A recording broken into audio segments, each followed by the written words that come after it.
भोलेनाथ को याद रखो।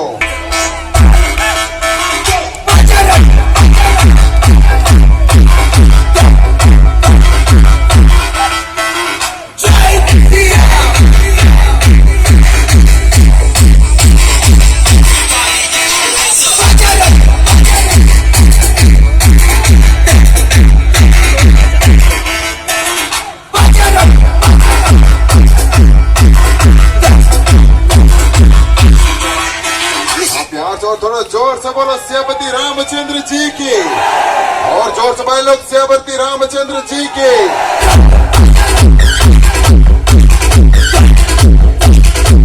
अरे हाँ भाई साथ में बोलो पवन पुत्र हनुमान जी की।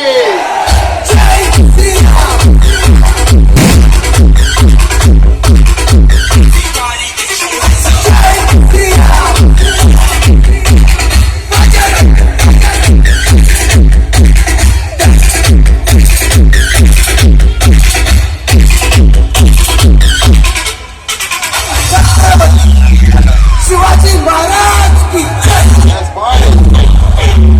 जब राम जी की बात चलता है और हनुमान जी की बात चलता है तो एनर्जी डाउन नहीं होना चाहिए भाई लोग। प्यार से और थोड़ा जोर से बोलो सेनापति रामचंद्र जी की।